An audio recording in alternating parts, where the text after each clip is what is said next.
Welcome back, friends. This is part 2 of a video where we are meeting one of our ballroom dance friends, Catherine. And I will share a link in the description if you missed part 1 and you want to hear more about Catherine's life in ballroom dance. As we learned last time, she's been dancing 35 years, guys. And I'd love to hear in the comments how long you've been dancing. This is always interesting to me.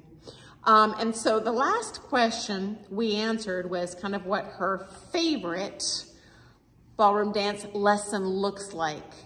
So my next question for you is, have you had kind of a worst teacher experience, and what made them difficult for you to understand? So there is one lesson that stands out, and I have to couch it with, it was at the beginning of the pandemic. And so everybody was trying to figure out, how can we still do dance lessons and on video, things like that. But this lesson was an hour long. And we were kind of, all on your typical just video call. And we didn't dance at all. And the instructor talked the entire hour. And he talked about just one thing.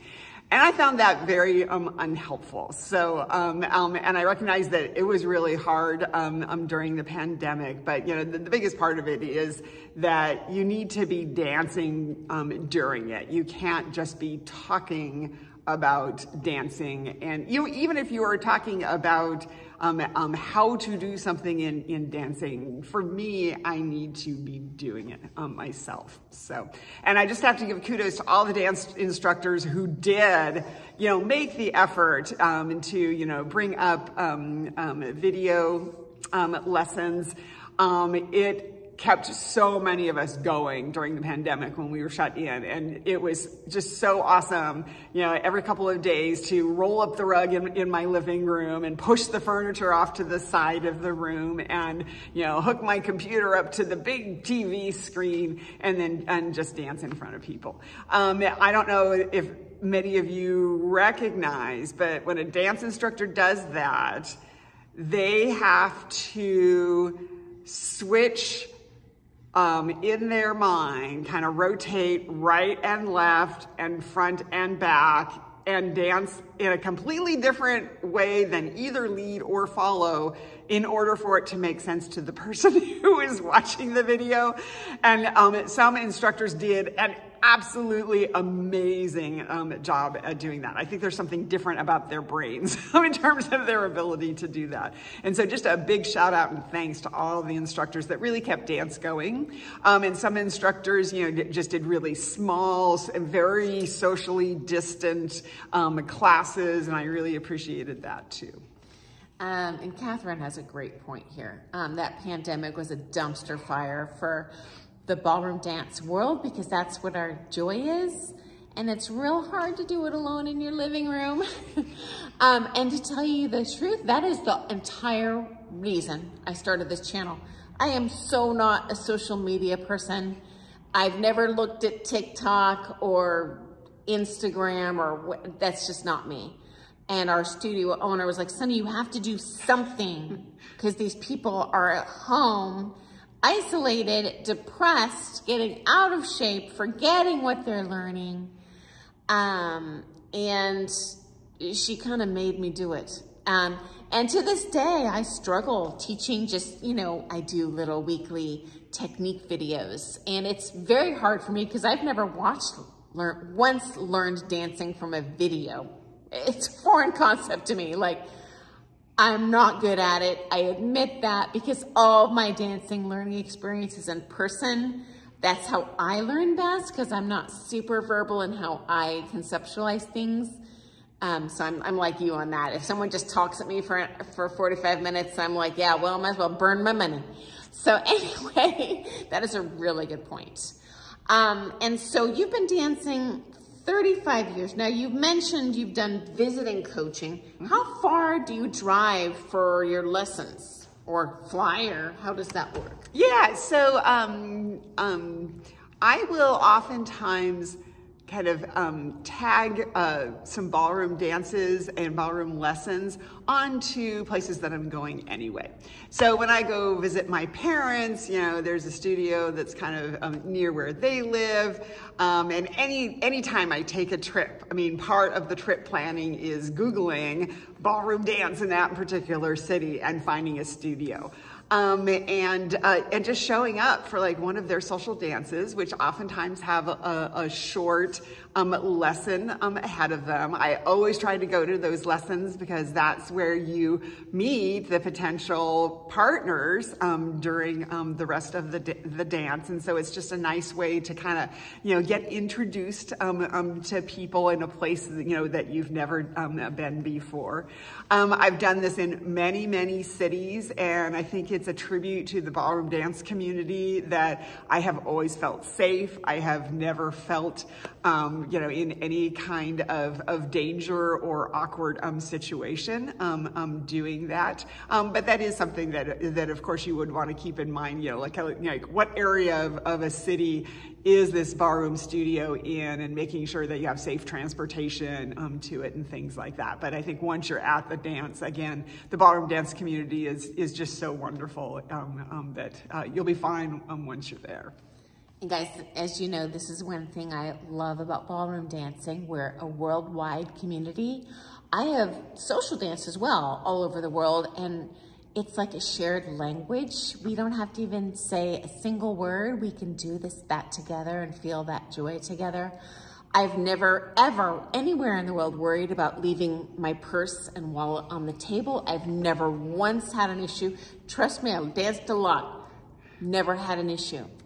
I also love, Catherine brought up a great point about tagging lessons on with your travel.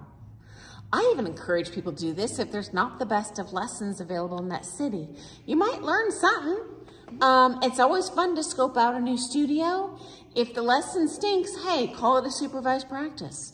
You're still dancing. Yeah, I think it's a great idea. So yeah, that's a fabulous point.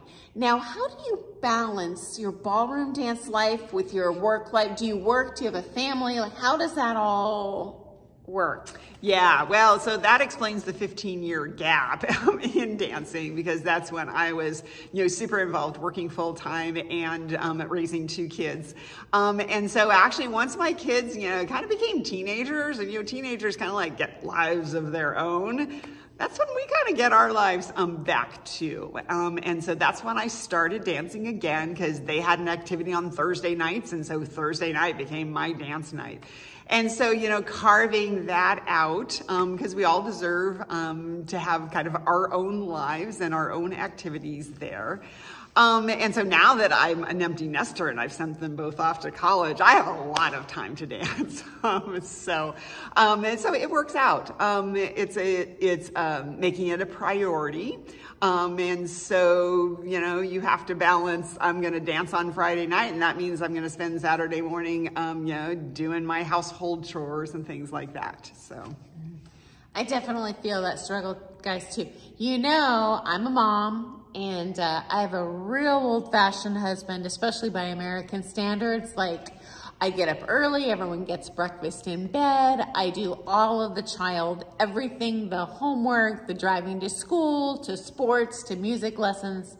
My husband wants dinner on the table at 5. He has never cooked other than maybe a bag of popcorn in his life. Like, it's a lot. But ballroom dance is always a nice, in my opinion, mental health break is what I call it, from any sort of stress. Now, do you work as well? Mm-hmm, yep.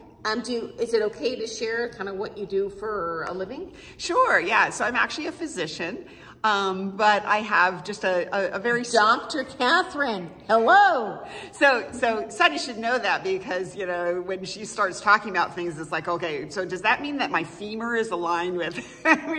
we have a couple of doctors in our class, and so we started, you know, breaking it down to actually anatomic terms. But I actually end up doing a lot of administrative work, and I have a very small clinical practice. So I only see patients, you know, 1 day a week, and then I have have a lot of administrative work the other time. That actually gives me a lot of flexibility in my job. So, it allows me, to be able to leave, at 4 o'clock, to be able to get across town for 5 o'clock classes and things like that. So, but we all just, kind of make it work no matter what kind of job, we have. Ballroom dance, fortunately, is something that happens at many different hours of the day. And so depending on, what your situation is, you end up fitting it in somehow. And how do you have like a set schedule? Like I social dance 1 day a week, or I can budget 1 hour a week for a group class and 45 minutes for private. How often do you do all that stuff? As often as I can.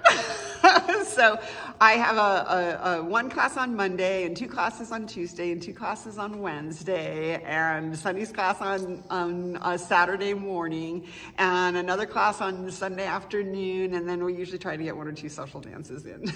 And then you're taking a heck of a lot of group classes. Are these at different locations or the same location? These are at multiple different locations. We are really blessed where we are that we have a lot of really high quality instructors. And so a lot of these are different styles of dance at different studios. But I'm kind of opportunistic. It's like, I'll look and see kind of like, okay, where is the quality teacher on a particular day, and I will go there. And I'm willing to to drive to it. So some of these places are a half an hour away. It's not the studio that's right next door to me, and that's fine because I love it that much. Yeah, and I do not have experience dancing in Asia. So if you're living in that part of the world, I would be very interested to hear in the comments how it works in your area of the world, in your country. I have danced a lot in the United States, in Canada, in Europe. And I can say definitely one of the differences I've noticed in the dance education system here compared to Europe is it is okay in the American ballroom dance culture to kind of, I'll call it studio hop. You are not forced to, I belong to this school. You really get a little more flexibility here to be a heat-seeking missile and just go, hey, this place has the best Latin. This place has the best West Coast swing. This place has the best salsa. This place has the best ballroom, and kind of hop around a little bit to get a sampling of the overall dance smorgasbord in the community. Okay, and so my final question for you is, what's been the biggest surprise for you? And then do you have any long-term kind of ballroom dance goals? Biggest surprise. Could be nothing. I don't know if anything's really been a surprise. I can say for me, my biggest surprise was how diverse and how huge the ballroom dance world is. I always thought of it like basketball, like something a very small subset of a very specific people do that. And in fact, it's a huge variety of people. It's all over the world. Like basketball, yeah, you see the NBA on TV, but for every one NBA player, there's 1,000 people playing basketball for fun. And I find ballroom dance to be that way. Yeah. And then what about your kind of Grandmaster Evil plan? Do you have long-term goals or just keep on doing it as long as possible? It's really keep on doing it as long as possible and to do it kind of as well as I can. So, to the extent of my physical abilities. So I will never be, a champion, and I don't need to be because I enjoy it just dancing at the level that I'm at. Okay, awesome, guys. So shout out to Catherine for sharing her story with us today and putting herself there on the internet. That's always scary. It is for me. And I look forward to seeing you tomorrow. Thank you so much, Catherine. Absolutely. Gem. Okay, guys, have a good day. See you in the morning. Doodles.